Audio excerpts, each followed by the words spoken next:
episode of Alcohol and Atrocities.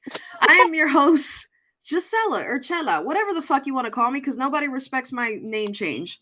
And I'm your host, Michelle. Your weekly AA meeting for all things true crime and now historical atrocities. Yes.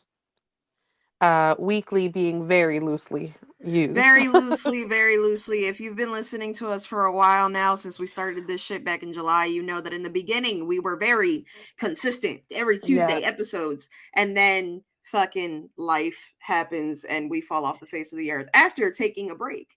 Yeah, I mean, to be honest, we started working on this in 2022, December, and we're almost done with January and we're just getting to it. So, I mean, that's just how crazy it's been.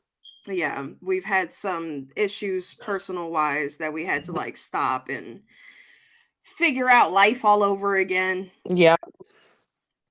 But thank you for dealing with us. Yes, absolutely. All 6 of you who listen to us. I'm joking. We got people on Facebook that listen to us too. Anyway, to keep with the theme of historical atrocities, we are going to be covering my favorite place in the whole wide world. Well, it's become one of my favorite places in the whole wide world, Romania. Yes. We are going to be talking about Nicolae Ceaușescu, the dictator of Romania. If you guys didn't know, Romania had a dictator at one point. Yeah, so trigger warning for all that kind of like general tyranny. We're not really going to have very in-depth physical abuse, so you don't have to worry about that, but just general bad shit that he does. Mm-hmm. And socialism. Trigger warning socialism, because a lot of people are scared of socialism. That too. We're also going to be talking about his wife, Elena Ceaușescu, because she in and of herself is just a menace to society. Mm-hmm. Absolutely. But like, I appreciate her drive. Yes, absolutely. And today for our drinks, I'm drinking coffee, but like spicy coffee. Yes, I'm drinking a Monster, to be honest. Yeah, you're drinking a Monster because you're lame. But the reason why I'm drinking coffee is because Romania does not actually have like a set drink, but they do like to drink milk and coffee. So I was like, you know what? Let me just throw some Baileys in this coffee. So now I'm feeling nice. Good. Yes. So without further ado, let's talk about Nicolae. Yes. He was born February 5th in 1918 in Scornicesti in Olt County. If you Google him, you'll see that he was also born in January 23rd, but that's just because Romania didn't adopt the Gregorian calendar until a year after he was born. So that's why it's weird. But February 5th, which makes him a Aquarius. Either way, if you go by January or if you go by February. Oh yeah, either way would have been. Yeah, okay, cool. Yeah. So an Aquarius. He was the third of 9 children in a family dominated by an allegedly overbearing, extremely religious, and abusive father. Can relate. Not to the father aspect, but you know. But in general, the parents. Yeah. His father, Andruta, owned 7.4 acres of agricultural land and a few sheep. And Nicolae I don't know why that caught me so off guard. And Nicolae supplemented his large family's income through tailoring. Fancy. So fancy. Nicolae finished only the first 4 grades of elementary school. He eventually ran away to Bucharest when he was 11 years old and became a shoemaker's apprentice and just kind of gave up on school after that. He was a cobbler. Is that what they call it? A shoemaker is a cobbler. Oh, well, the more you know. Yeah, my grandfather used to be a cobbler. And it's funny because my grandfather was short. He was like my height, so an elf, cobbler elf. Oh my God. He was working for a man named Alexandru Sandulescu, and Alexandru was a fanatical communist, and it wasn't long before Nicolae was heavily involved in the communist cause. So we got an 11-year-old just running away and learning about communism, I guess. I mean, but like, to be fair, most of the people that we've talked about ran away from home and became communists. Yeah, so I don't know what it is about running away that makes you want to be a communist. I think it's because, like, when you run away, you're no longer under the guise of what your parents want. True. Like, for me, my family's very heavily Democrat Mm-hmm. for all the wrong reasons. Right. So, I mean, like, granted, I didn't run away. I grew up, but after I Yeah. like left being under the thumb of my family's democratic views, I became a socialist. So, Yeah. Yeah. It feels that way. Um, Being a member of the Communist Party in Romania in the 1930s was actually illegal, when and was it ever legal Nicolae, to be a communist? um, I don't know. Exactly. Like, Um, even in the United States, what yeah, was the Red it? They were Scare, like condemning people if you had the like the Red slight Scare. inkling of being a communist. So when exactly was it legal to be a fucking communist? Never, apparently. Well, when he was in power. Well, yeah, because he was in power. He found himself regularly in and out of prison for being a member of the Communist Youth Movement. He was first arrested in 1933 at the age of 15 for street fighting during a strike. And then again in 1934, first for collecting signatures on a petition protesting the trial of railway workers, and twice more for other similar activities. So an activist, a communist activist. Yeah, that's how they all start. Mm-hmm. By the Unless you're late the big 19 H, then you're a painter. Yes. Sorry, it just caught me off guard again. Everything I say catches you off guard. This is It's what just makes our funny. dynamic work. Yes. By the 1930s, he had been on missions around Romania and arrested several times. So he was just living his most dangerous life. Best communist life. Right. The profile from the secret police named him a quote unquote dangerous communist agitator and quote unquote distributor of communist and anti fascist propaganda materials. So he was known by the secret police. Of course he was. For these charges, he was convicted on June 6, 1936, by the Brasov Tribunal to 2 years in prison, an additional 6 months for contempt of court, and 1 year of forced residency in Scornichesti. Interesting that they were like, okay, now you got to live in Scornichesti for 2 years. He was exiled. Yeah. While out of jail in 1939, he met Elena Petrescu. Yes, also known as Enuta Petrescu. I see why she went to Elena. Yeah. I had to ask so many times how to pronounce that. Like, I had to go to my Romanian peeps and I was like, how do I say this? And they're like, this is how you say it. Because we all know I'm dumb as shit and can't pronounce nothing. We're doing good. We're doing good, I think. So far. So, Elena Ceaușescu, she was born January 7th, 1916. Makes her a Capricorn. So we got an Huzzah. Aquarius and a Capricorn that got together. But you know Oof, what? She does have big Capricorn energy. she does. Because she was She not made it work. complacent being the first lady. Nope. Nay, She was nay. not. Nay, nay. She was a Romanian communist politician who obviously was the wife of Nicolae Ceaușescu, the general secretary of the Romanian Communist Party and leader of the Socialist Republic of Romania. She was also the deputy prime minister of Romania. So she, in her own sense, had like her own political career and shit like that.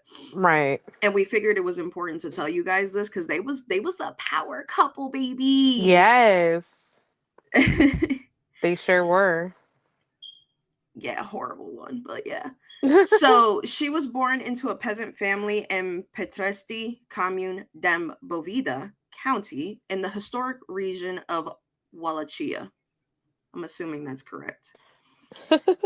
Her father worked as a plowman, just guiding plows, doing farm stuff because that was all there was back in the day, was farms. Yes. Unlike her husband, though, she was only able to acquire 1 year of elementary school education, which is hilarious given what I'm going to end up reading later on. It's crazy to me that both of them had less than a 5th grade education and they became rulers of a fucking country. It's not that outlandish to me because I feel as though every single person that I've looked up, because like I like looking up random dictators and stuff like that. Yeah. I feel like that's what they all had. They all had So either crazy. 1, 2, 3, maybe 4 years. And It's then wild to me. next thing you know, just they made the Ruling country the country. theirs. Yeah. Yeah. And I Good mean, shit. like, hey, if the United States can have a reality TV star as a president, the possibilities are endless. That's true. So, yeah. We've had movie stars as presidents. Oh, yeah, that's right. Reagan. Mm-hmm. I keep forgetting about that. And Fucking then a peanut Reagan. farmer. And then a peanut farmer, yeah. Of all things. And a slew of slavery owners. Anyway. Or slave owners. After her 1 year of elementary school, she moved with her brother to Bucharest. I still can't believe that I didn't believe my Romanian coworker when I was like, is Bucharest in Romania? And she was like, yeah. And I was like, no, it's not. Why? Oh my God. For whatever reason, I didn't know that Bucharest was the capital of Romania. Thank you, American school system, for failing me. Damn. But yeah, we got into this whole thing. And then in the same conversation, she also figured out that I didn't know that Transylvania was in Romania. What? Wow, girl. I thought Transylvania was like its own country. Oh no. I didn't know it was a place inside of another country. Romania. Yeah. Wow. I said it in the beginning of this podcast. I've said it numerous times in numerous episodes. I am a fucking potato. Okay. Oh man, that's funny. So she went to Bucharest with her brother, where she was a laboratory assistant before finding employment in a textile factory. She joined the Bucharest branch of the Romanian Communist Party in 1939. Obviously, being the same year that she met 21-year-old Nicolae Ceaușescu. This is cute, I'm not gonna lie. Nicolae was instantly attracted to her and reportedly her beauty made him never look at another woman in a romantic manner. Aww. Right? That's cute. That's so cute. Oh. But their relationship kept getting interrupted by Nicolae going to prison. I need you to get your life. Huh? I need you to get your life, sir. He was trying to make moves. Then unfortunately kept getting him arrested. But she was a ride or die. She was like, I'm going to do these stints with you. Mm-hmm. So they ended up getting married. Absolutely. They ended up getting married December 23rd, 1947. Oh, around Christmas. So this chick, I don't understand how she did half the things that she did. Well, like I do understand because her man was like in total power. Right. But I'm going to start getting into her reputation as a chemistry researcher. Because like Keep in mind, she only went to 1 year of school. Yeah, but chemistry. Chemists try. What the fuck? Chemists try. I actually got that from a chemistry teacher. Like I remember our first day, we walked in and he had it on the board. Chem is try. Well, good to know. Which just reminded me of that quote from Yoda. Do or don't, there is no try. Yeah. So I was like, okay, Professor Yoda. I ended up dropping his class though, because who needs chemistry? Oh my God. What? Okay, so after she graduated from primary school, I don't know how you graduate after only having 1 year, unless you graduated from fucking kindergarten. Pretty much. After graduating and moving to Bucharest, she continued her education in the 1950s through night courses at the local polytechnic school. I don't know how, but she obtained a bachelor's degree in chemistry. Damn. Skipping associates, going straight to bachelor's. skipping high school, skipping middle school. skipping all the schools. But it gets even better because later she was promoted as a scientist and was also awarded a PhD in chemistry. What the fuck? Yeah. So if this starts to sound like convoluted, it's because she did a lot of different things in a lot of different like eras of time. So it was really hard to just keep them all like in order. So I'm going to talk about the 80s, the 70s, the 60s. It's all over the place. Since the revolution of 1989, several scientists have claimed that Elena had forced them to write papers in her name and that the university gave her the honor of the doctorate solely because of her political position. So they were scared of her and was like, here's a doctorate degree. Goddamn. Yeah.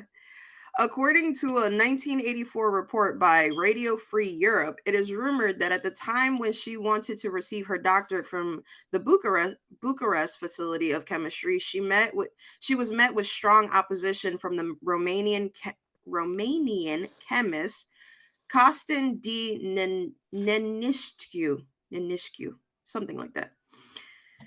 The dean of the facility, she was forced instead to present her thesis to Christopher Simonescu. You notice almost all the Romanian names end in ESCU? Yeah. Yeah. At the University of Lassi, she met complete success.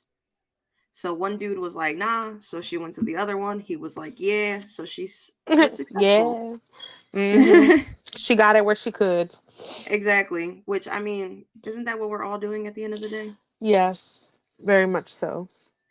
She was sometimes nicknamed Cody, referring to the alleged mispronunciation of the name of the chemical compound CO2. Which I think is funny. Like, you're a chemist and you can't even, like, pronounce the shit correctly. But then again, who am I to talk? What do we know about chemistry? Yeah. The nickname that they gave her apparently meant Big Tail. And they used to make fun of her all the time. I wonder why Big Tail, though, because it just doesn't make sense to me. Big ass? I don't know. I've seen her picture. She don't look like she got a dump truck. She looks very moderate. In 1957, she was hired as a research scientist at the National Institute for Chemical Research. In the early 60s, she was reported to be secretary of the party committee of the Bucharest Central Institute of Chemical Researches. And when her husband took over the party leadership in March 1965, she was listed as the institute's director. Yeah. Your man gets a position of power, you get a position of power. In December of the same year, she was an elected member of the newly established National Council of Scientific Research, and in September of 1966, she was awarded the Order of the Scientific Merit First Class. Can I just get awards for being fake? Yeah, seriously. In March 1974, she was made a member of the Romanian Academy's section for chemical sciences. Elena was given many honorary awards for scientific achievements in the field of polymer chemistry during the period when her husband ruled Romania. And she was also the co-inventor on a number of patents. She didn't do anything on her own. No, she just took all credit. Yeah, she forced scientists to share their credits on the patents. That's how she got on them, because she was just like, put me on this fucking patent. A group of Romanian scientists are, to this day, still trying to revoke Elena's scientific credentials and argue that her work is still being cited in modern, genuine scientific papers and influences current research, despite Elena barely being literate in science. I think that's so great. It's crazy to me that to this day, there's still scientists that are trying to disprove her. Yeah. But in 1978, during Nicolae's state visit to the United Kingdom, the Royal Institute of Chemistry admitted Elena into a membership as a fellow. She The making it royal, work. huh? She making it work. Oh, absolutely. We love that. Big Capricorn energy. The Royal Society of Chemistry, the successor of the society, later clarified that Elena's membership had been revoked during the Romanian Revolution of 1989. They was just trying to save face. Hell yeah. Also, patents under her name are still kept by the European Patent Office. So she lost a whole bunch of shit, but at the same time, certain parts of Europe are still keeping her shit up. Yeah. Which doesn't make sense to me.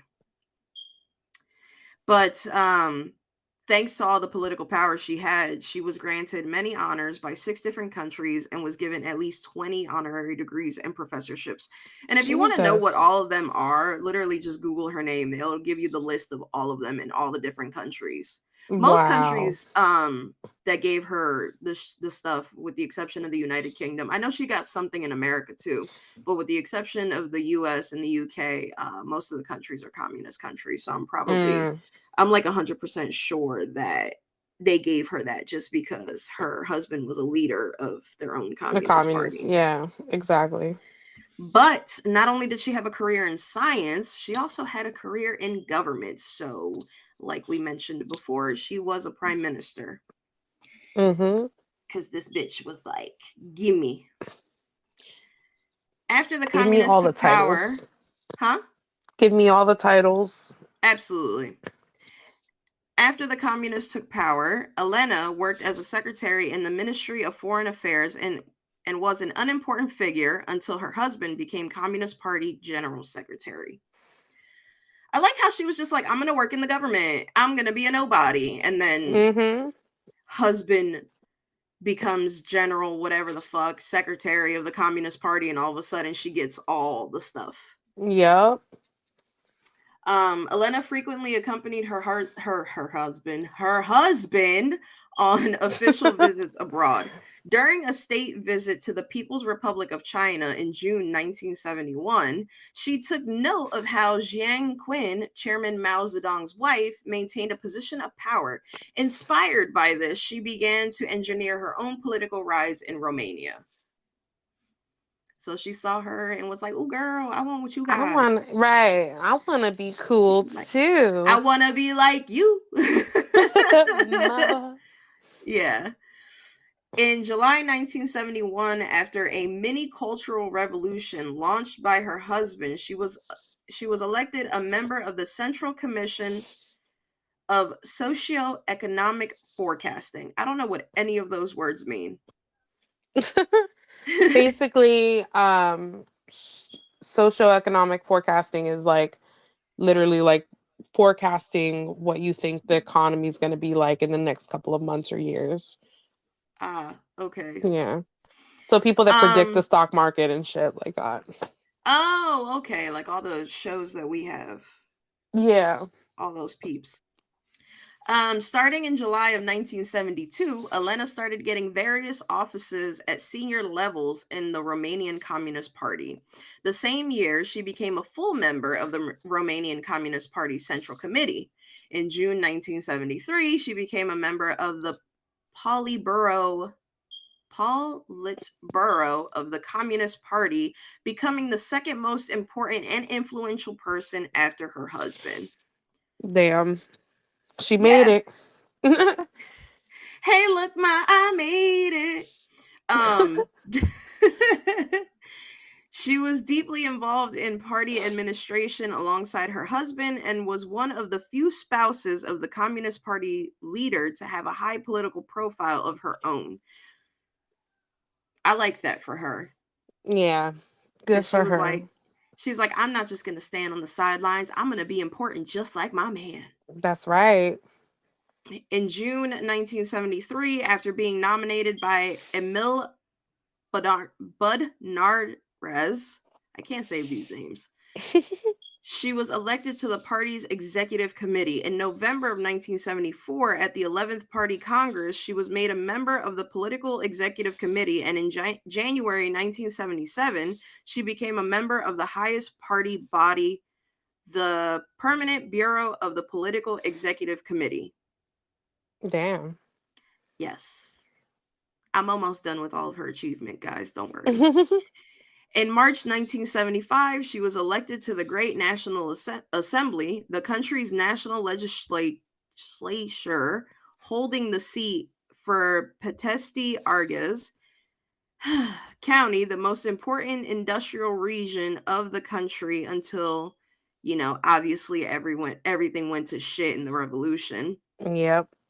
From the early 1980s onward, Elena was the object of a personality cult as intense as that of her husband, which exalted her as the, quote, mother of the nation. By all accounts, her vanity and desire for honors exceeded that of her husband's. Sounds about right. Let it go to her head. As with her husband, Romanian television was under strict orders to take great care portraying her on screen.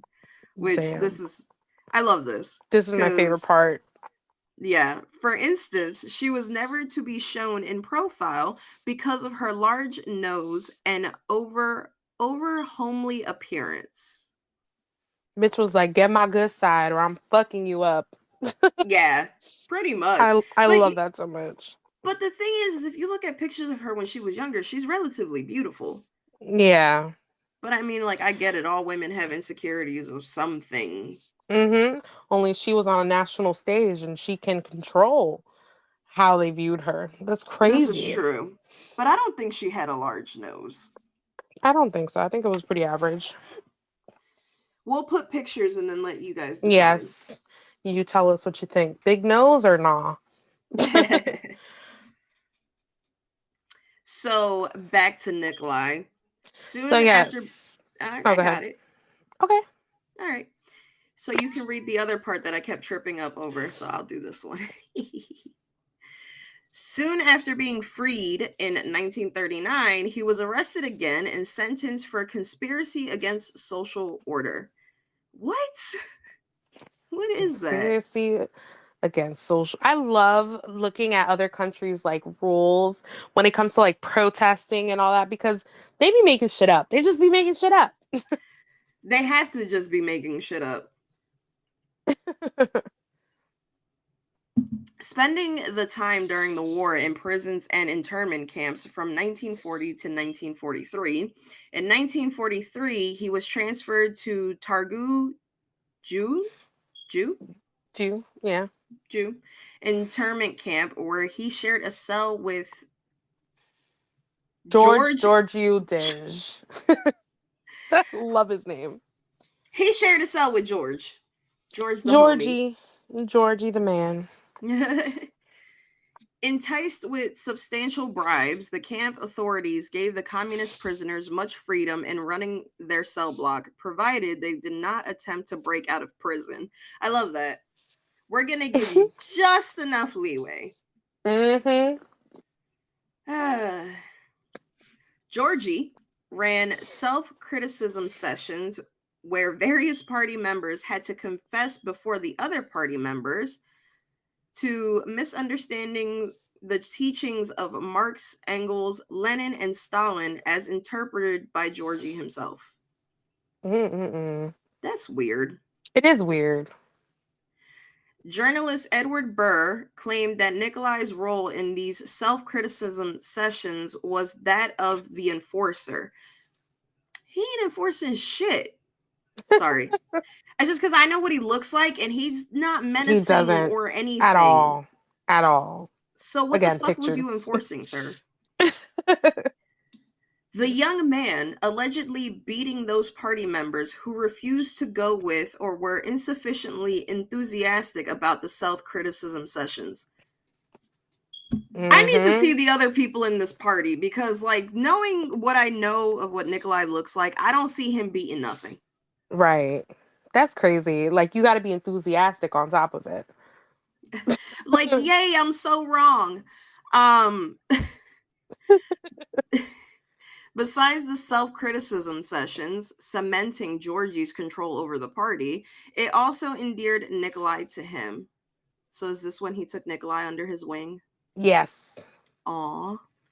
After World War II, when Romania was beginning to fall under Soviet influence, Nicolae served as a secretary of the Union of Communist Youth from 1944 to 1945, only a year.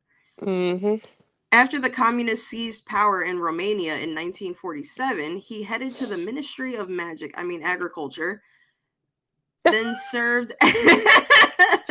I was like, wait, did I write that? Oh my God. Then served as Deputy Minister of the Armed Forces under Georgie. By the way, his name is like George some shit. I'm just calling him Georgie because it's easier on my mouth. Giorgio Dej. Yeah, Giorgio Dej. I'm good with Georgie. Becoming a major general, in 1954, Nicolae became a full member of the Politburo and eventually rose to occupy the second highest position in the party hierarchy. Mm-hmm. They was probably fucking. They was probably fucking. So we're going to talk about his reign, the beginning of his reign, and there are some good that he did do. So I don't want you guys to think that we're trying to like paint him in a good light, but we want you to see how he goes from like good to bad, basically. Because just people like liked everybody. Him. Yeah, people liked him. The U.S. liked him. The U.S. doesn't count for shit, though. Yeah, we ain't shit at all. But no, like, it's hard because obviously whenever we talk about dictators or tyrants or anything like that, obviously everybody wants the bad. But right. At the same time, we have to realize how these people came to be. They weren't just bad off the rip. Some of them were backed by the United States.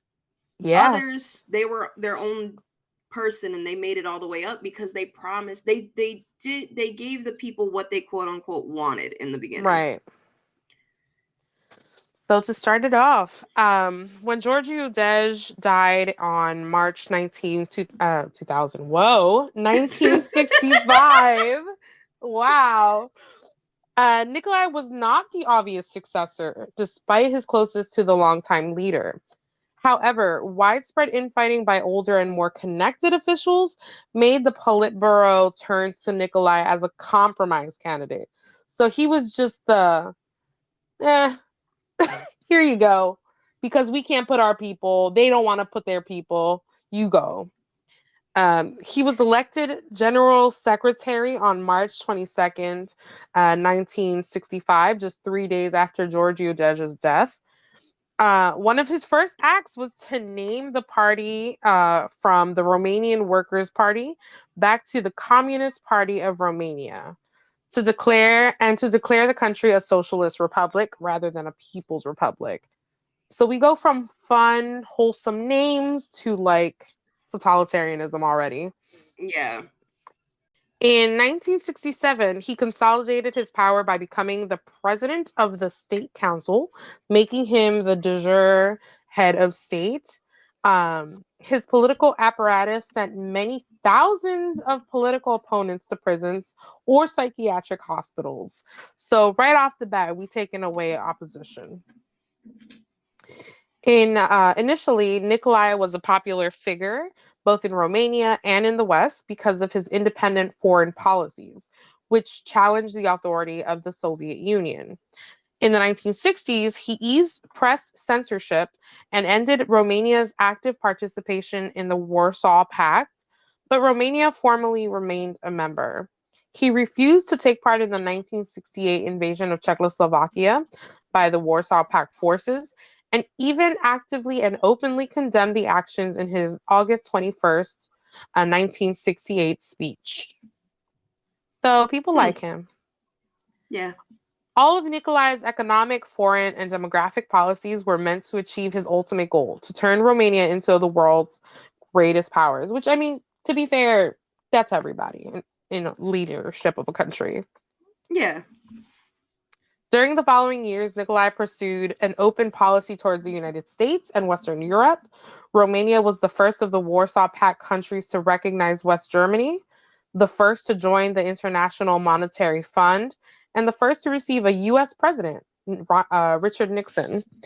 He also became eager to be seen as an enlightened international statesman, able to mediate, able to mediate in international conflicts and to gain international respect for Romania. So at least intention wise, it was good. Like he wanted Romania to be like this grand power. Nicolae negotiated several international affairs, like the opening of U.S. relationships with China in 1969, which I found really interesting because I didn't know that. I didn't know that either. That's fascinating. And Romania was the only country in the world to maintain normal diplomatic relationships with both Israel and the Palestinian Liberation Organization, which love to see it. You love it because you were Palestinian in a past life. I was Palestinian in a past life. Yes. Nicolae refused to implement measures of economic liberalism. The evolution of his regime followed a path that was already kind of paved out by Giorgio Dej. He continued with the program of intensive industrialization aimed at the economic self-sufficiency of the country, which since 1959 had already doubled industrial production and have reduced the peasant population from 78% all the way to 49%, which I mean is a good jump within a couple of years. Right. Universities were also founded in small Romanian towns in which served to train qualified professionals such as engineers, economists, planners, jurists, necessary for industrialization and development projects of the country. He also had the Romanian healthcare also achieved improvements and recognized by the World Health Organization. So he was making strides. My He man was was. doing He was, things. yeah, he wanted to be seen as like this really cool guy for the other countries, someone that can open passive communication, but also I want to educate people. I need educated people to be leading this country and helping with the industrial revolution basically. From my many Romanian coworkers that I've talked to who grew up under his regime. Yeah, Yeah. we'll use that word. They said that one of the best things was like everybody had jobs. Yeah. And then It like definitely schools made it were work. built for you to like graduate and get a job right after the fact. Like you would have to go to school for a specific thing like agriculture or military or whatever the case may be. And And then that's where once you you would go. graduated, that's the field you went into. Exactly. The social and economic transformations resulted in improved living conditions for Romanians, so it was good. Economic growth allowed for higher salaries, which combined with benefits offered by the state, such as free medical care, pension, free universal education at all levels, etc. So even more than that, were a leap compared to the pre-World War II situation of the Romanian population. Certain extra retributions were also allowed for the peasants who started to produce more. So right now we're seeing that like wow, everything is kind of good right now, like we're getting better. Mm-hmm. Want me to continue? Yeah. Okay. In October 1966, Nicolae banned abortion and contraception through Decree 770 and brought in one of the world's harshest anti abortion laws in order to reverse the Romanians' population of low birth rate and fertility rates. Mothers of at least 5 children were entitled to receive significant benefits, while mothers of at least 10 children were declared heroine mothers by the Romanian state. Few women ever sought to receive this status. I don't Germany had a understand why governments do this because Germany did it too. Germany did it too because they want more of their people, which is Right, I no, don't like know. I get that, but like I feel like out of all of the countries that have done forced births, because really at the end of the day, that's what it is forced Forced births. birth. Yeah. I feel like Romania was the only one that gave their people like the things that they needed in order to make sure these forced births were like Yeah. worth having. Sort of.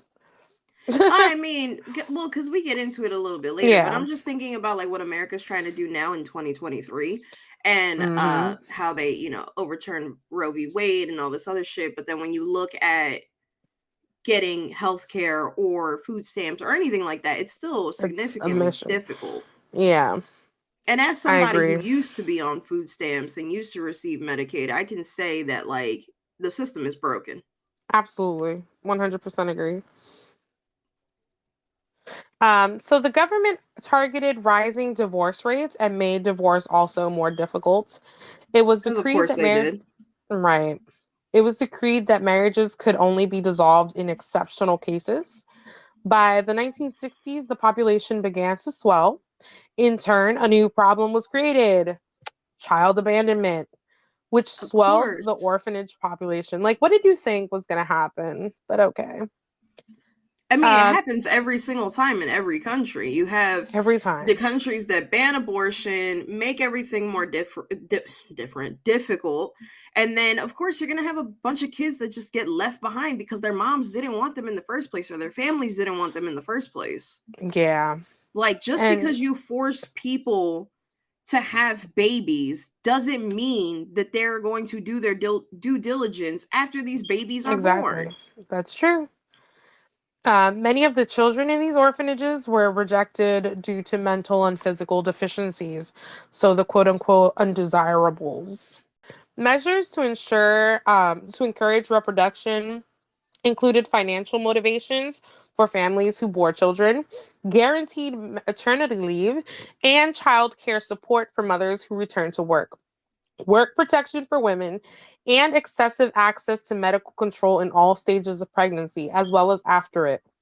The medical control was seen as one of the most productive effects of the law, since all women who became pregnant were under the care of a qualified medical professional, even in rural areas. In some cases, if a woman was unable to visit a doctor's office, a doctor would visit her home.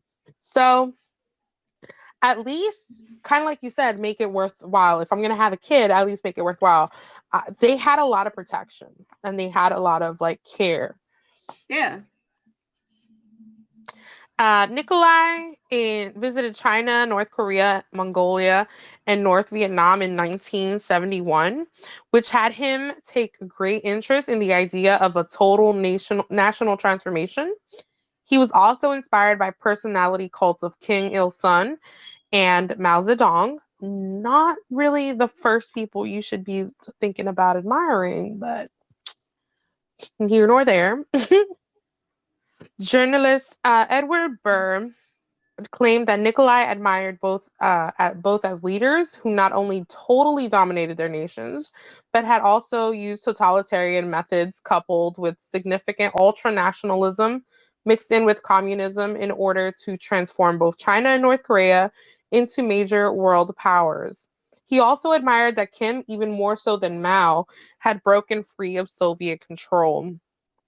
So now it's not so much about having a powerful country, but making sure that the country is under my thumb. Yeah. We're seeing that like Micromanaging. exactly. We're seeing that like flip. Hmm. And I'm not surprised because both of the aforementioned people, they had their countries and still to this day have their countries under a Yeah, thumb. Even though these two people aren't around anymore, they both passed away many, many years exactly. ago. But like even to this day, the things that Kim They're Il still Sung there. and Mao Zedong have done both in North Korea and in China have molded what these countries are today in Yep. 2023. Still, we all know. Um, Nikolai was also impressed by both countries' vast Potemkin villages for the hoodwinking of gullible foreign guests. And shortly after returning home, he began to emulate North Korea's system. So, if you don't know what a Potemkin village is, it's a fake town. You have civilians there, well dressed. The stores are very well stocked, even if the country is full of shit and like everyone is poor. Even though the country's full of shit. These particularly things, like you only allow visitors to go to these sections, and it gives this image of like, wow, what a beautiful, wonderful country. And really, it's just this one or two towns. You know what's funny? Because so this is the second time we've tried to record this episode. The first time we had way Yes. too many interruptions. So after we did this the first time, I actually went and like looked up these like Potemkin villages. villages. Yeah. Bro, the ones in North Korea. It's I crazy. expected everybody to break out in song at one That's point. literally what it feels like. That's literally like what it feels like. Cause Everyone's like just gonna flash mob. yeah, like I really did think that like the people of North Korea were just gonna bust out in a flash mob and just start like twerking and shit because they make it seem like everything is fan fucking tastic There is when in no war in actuality Boston say. it's not. It's Yeah, not. it's really not. So basically, foreigners are, like they said, hoodwinked into thinking that the country is better than it actually is. Because at the And end of he the day, liked they that. not only that, but he at the end of the day, he wants people to visit. Well, they wanted people to visit their countries and be Yeah, like, "Oh, what they're showing us in insert my native country here is not as bad as what's actually going on because I've exactly. been there." It just sucks because I think that that he went from making the country a better place to making people believe that the country was a better place, which is two vastly different ideals. And I Yeah, think that that was the downfall, unfortunately, for Romania. It was only a matter of time, but still, that's fucked up. yeah, North Korean books on Juche, which is their state ideology, were translated into Romanian and widely distributed inside of the country.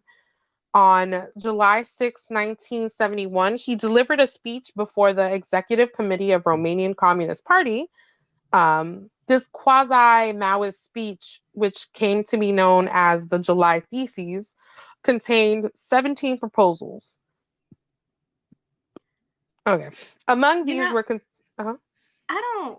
I don't get these people. Like, What do instead you of mean? taking the opportunities to actually turn your country around and make it what you want it to be, they just play face. That's what I'm saying. Like he went from actually doing good to just faking it so Yeah, and people I don't think that it's good. understand why people do that. Like, why people in positions of power do that. Like, I don't know, just make man. your country better. Stop making it eye candy, pretty much. Exactly.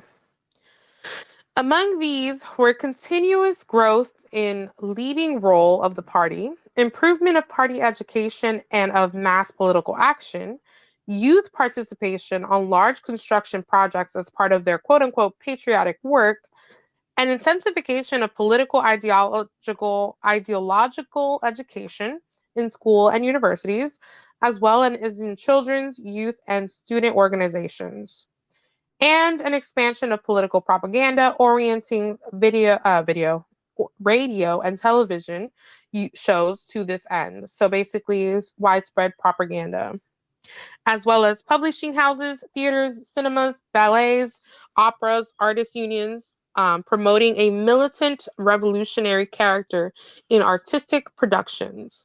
So basically, selling the dream to the people.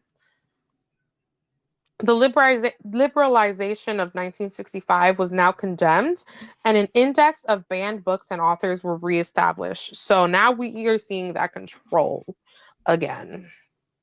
These I theses just herald. Mhm. so like I also like just don't get why he couldn't make his own Romania. Like, why did he have to fashion Romania after North Korea, Yeah, Vietnam, and China? And yeah, like, out of all the dictators that I know, this one seems to be like the one of the only ones that I know of that was just like, I'm gonna take everything that they did and I'm gonna try to do it over here yeah. instead He of being like, literally. oh, here's the idea. Let me hmm grasp from that He idea. Because I'm literally pretty translated sure from to Romanian. yeah, Yeah, like the one in Dominican Republic, he was like, okay, I'm gonna grab ideas from other countries, ideas. but at the end of the day, I am making Dominican Republic. I'm not making Exactly, Dominican Republic into another North Korea or another exactly. whatever. Whereas Nicolae seemed like he just wanted to make the Romanian version of North Korea North and China. Korea. Yeah, pretty much. His speech patterns were related to those of Mao. He was taking books from North Korea and translating them into Romanian. So yeah, he really was just a copy and paste kind of guy. The theses herald the beginning of a mini cultural revolution in Romania, launching a neo-Stalinist offensive against cultural autonomy, reaffirming an ideological base for literature that, in theory, the party had hardly abandoned. Presented as quote unquote socialist humanism, the theses in fact marked a return to strict guidelines of social realism and attacks on non-compliant intellectual. Strict ideological conformity in the humanities and social sciences were demanded. Competence and aesthetics were to be replaced by ideology. Professionals were to be replaced by agitators, and culture was once again to become an instrument of political ideological propaganda and hardline measures. This fucking guy. In 1974, the party announced that structural changes were insufficient to create a full socialist consciousness in the people, and that a full socialist consciousness could only come about if the entire population was made aware of socialist values that guided society. So, brainwashing everybody. Which Nicolae, what they all do. yeah, pretty much. Nicolae converted his post of president of the state council to a full-fledged executive presidency. What this means that before his position, he was equal to on the state council, deriving his real power from his status as party leader. But as a new post, however, made him the nation's top decision maker, both in name and in fact. He was able to make decisions by himself without the voting of council members. So he really grabbed the reins now.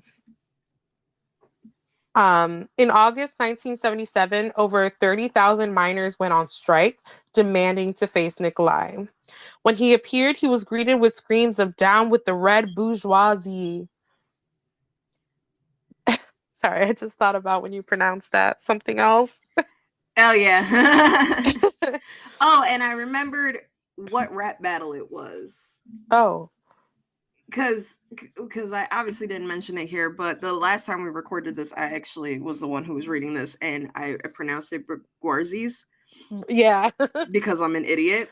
But I also mentioned how that just reminded me of an epic rap battle of history, which, if you guys don't know, is a YouTube series called Epic Rap Battles of History, where they take historical figures and make them rap battle.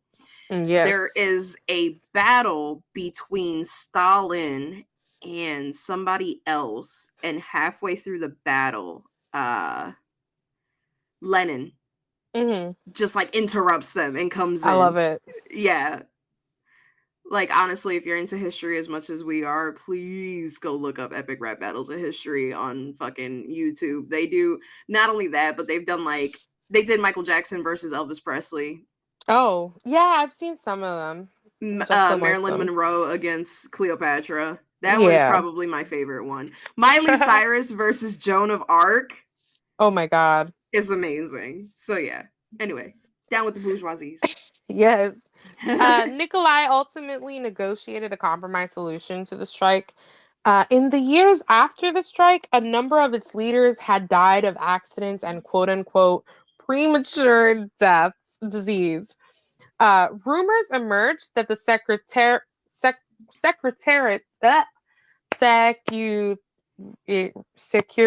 Why can't I say words? Securitate.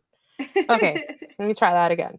In the years after the strike, a number of its leaders died of accidents or premature disease. Rumors emerged that the Secretariat had doctors give the strike leaders 5-minute chest x-rays to ensure the development of cancer. My dude weaponized x-rays. I mean, like, kudos to him on that one, because who really sits there and goes, you know what, creative. I'm gonna weaponize x-rays. That's creative, bro. Creative as fuck. I'll give him that. It's not like, he was capturing people and injecting insulin underneath their tongue. Don't do that, by the way. Yeah. Or potassium. Don't do that either.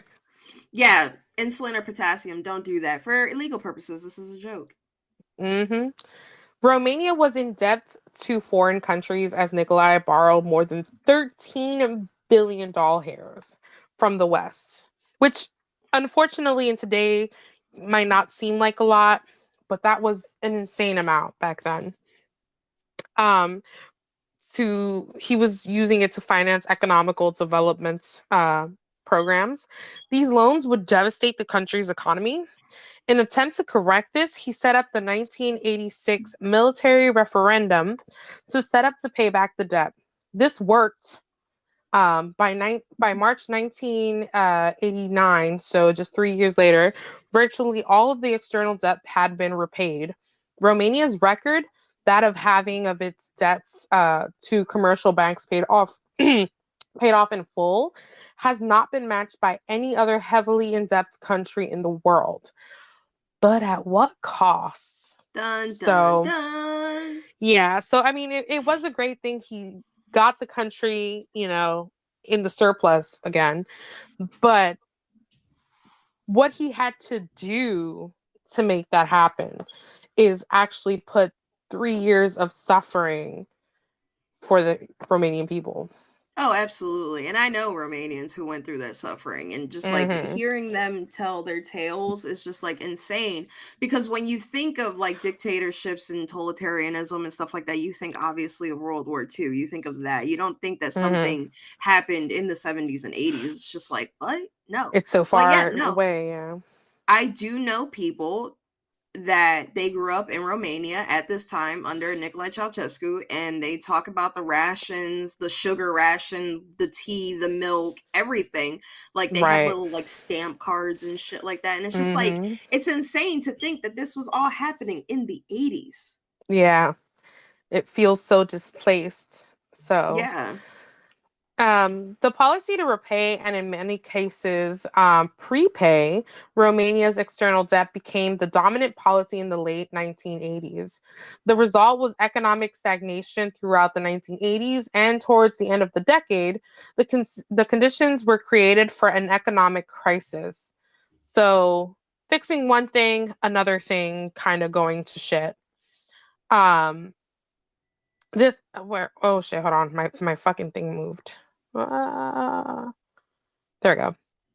The country's industrial capacities were eroded as equipment became obsolete. Do you hear beeping Energy, in the background? no, Okay.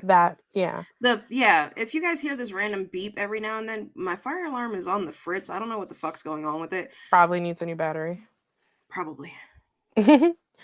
um, where was I? Oh God. Oh, Sorry. you're fine.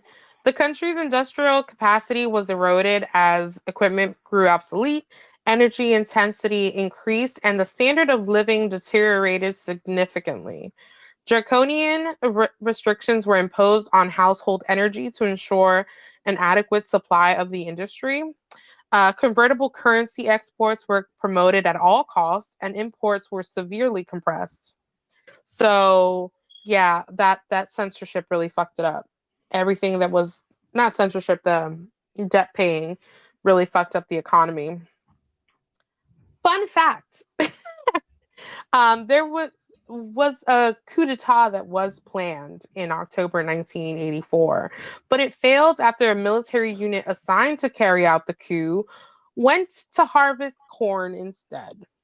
So the ADD was You real. know, after the first time when we tried to do this and like rereading everything, I kind of understand now why they rather harvest corn than anything else, given the fact that everything else was so rationed.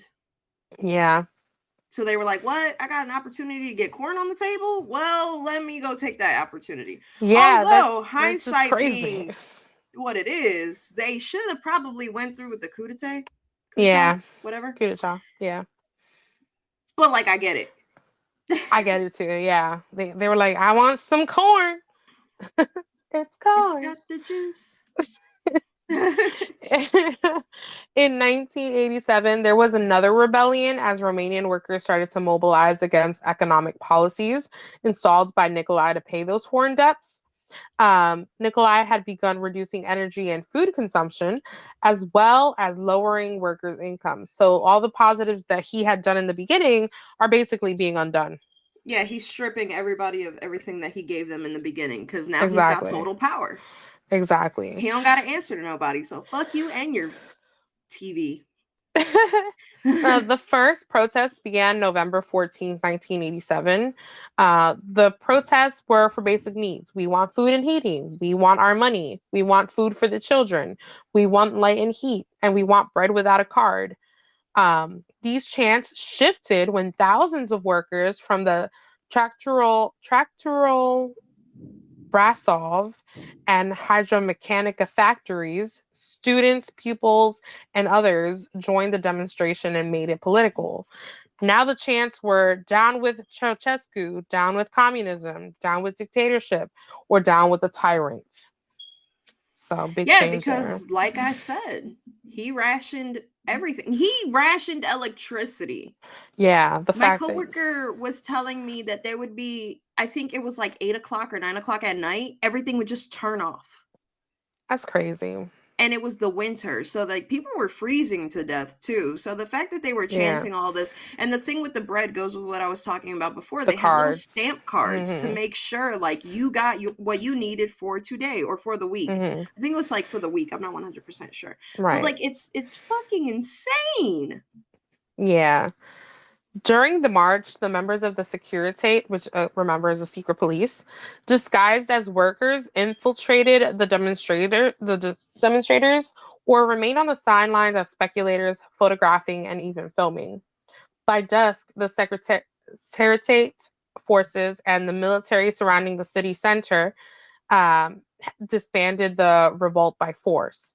Some 300 protesters were arrested, and in order to hide that the idea of the Brasov uprising being a political one, the protesters were tried for disturbing the public peace and outrage against morals. These motherfuckers. Mm-hmm. Those arrested were beaten and tortured. 61 of them received sentences ranging from 6 months to 3 years in prison. The whole court process took only an hour and a half for all 61. So to say that it was speedy is an understatement. Yeah. During the regime, the Romani people were largely neglected. Under the regime, the Romani were excluded from the list of quote unquote co-inhabiting nationalities, which was drafted by it. And as a result, they lacked any representation as an ethnic group in the government. As a result of the neglect, the majority of the Romani people in Romania were in significant poverty, and it also left them in risk to become victims of hate crimes. Such conditions have lasted into modern day Romania and as demonstrated by the policies of several subsequent presidents, unfortunately. Yeah, and then the United States didn't make the Romanis look any fucking better with my big fat whatever fucking wedding show used to be on Yeah, TLC and that's all so that other terrible. shit. Yeah. It's just this whole thing is just like wow, Yeah, it is just and wow. like how I have mentioned numerous times throughout this episode, I do have coworkers that are from Romania that were alive during all of this. Like my Romanian mom, as I call her, who every single time she sees me, she's like, "Hey, bitch." Hey. Hey. Um, she tells me about, when the TV would go off or like they would be watching something and all of a sudden like something for Nicolae would come in and it was insane. And the rations, like she remembers her mom having to stand in line and stuff like that. And then I have Right. another coworker who is a little bit younger than my Romanian mom, but even he grew up in the tail end of the rations and stuff like Right. that, and him saying that Oh, people were starving to death, people were dying out in the streets. I have another coworker who was 16 years old and was walking through the streets of Romania, and the what is it, the Securitate, they security. like, yeah, they grabbed him off the street and were like, where are you going? And pointing guns in his face and stuff like that. So to like actually know people who grew up in this time, it's insane to me, because even my family in the Dominican Republic, yeah, they grew up under, you know, Trujillo, but it's all good things from them. Yeah. Whereas, you know, actually speaking to people who grew up during another dictator, they were like, yeah, what he did was great, but this is all the things that we had to endure. Yeah. Though the consensus is, though, like the stuff that he did with education and jobs, like everybody had a job, everybody was educated. Right. That's like the yay. Right. Which, of course, just because you have a terrible dictator and he did terrible things doesn't mean that there may have been some policies that actually hit the nail on the head and worked. And that's kind of what I was trying to do when like doing my side of the research. It's like I want to show that he did some good, even if he undid it later. At some point, people liked him. At some point, he wasn't this like crazy dictator that everybody wanted to, you know, overthrow. This is true. He wasn't to the caliber of some other dictators where, like, as soon as they assumed power, people were like, nah, fuck this shit. We got to get him out. He just focused too much on... He was focused on bettering, but when he switched roles, he really started wasting money in things that he didn't need to do, and he borrowed way too much. $13 billion. But yeah, no, it's still bad because if you protest, it was bad. Like the first time we recorded this, I had said the story of the guy who he was 16, went out to protest, and he didn't come home at his normal time. So his dad went out to look for him. As he was making his way back home, he found his dad shot 16 times on the floor by the secret police. Yeah, it's insane. And obviously this is going to be more than one part, because the revolution itself, I just started the research for that, and the thing that sparked the revolution is what gets me. Yeah. So this is really it for the first part, the uprising, and then the fall of, not the fall of his reign, but the fall of his policies. Yes. And we shall be back with another episode to finish off the Romanian Revolution. Yes. If you guys didn't already know about it. Yes, exactly. Some of you lived through it, sorry. Yeah. But as always, thank you for taking this journey with us to Romania and finding out all the crazy shit that happened in the 70s and the 80s. Because it really didn't get radical until the 80s, actually. Yeah, exactly. So we hope you enjoyed it. You know, thank you for sticking around. And thanks for going on this history kick with us, because yes, talking about true crime is easy. We can talk about true crime all day, every day. There's a slew of murderers, serial killers, and stuff like that. But what people don't realize is when you get into like historical true crimes, it's even deeper. It sure is. It sure is. We talked about the doctor, the serial killing doctor who used the Nazis as a way to... Yeah. And then we talked about Irma Grease, one of the people in the concentration camps. But we also wanted to talk about like just historical stuff, because we think it's cool. And this is what we like. And the atrocities, because obviously in this episode it's like, oh well, he did all these great things. What atrocities could have happened? When we get into he gave part people 2, cancer. Huh? He gave people cancer. I mean, people give themselves cancer. I mean, fair enough. So but part 2 has a lot of the atrocities. Yes. Because not everything is all rainbows and sunshine. Yeah, we kind of just got into beating and torturing protesters, but that's protesters, you know what I mean?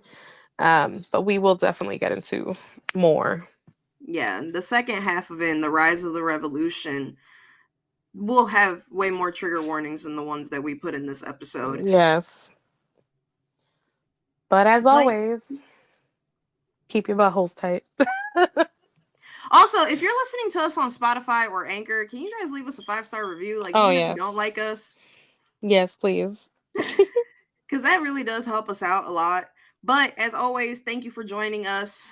We shall talk to y'all hopefully next week, if not probably the week after that. But yes, as always, keep your assholes tight. Bye. Bye.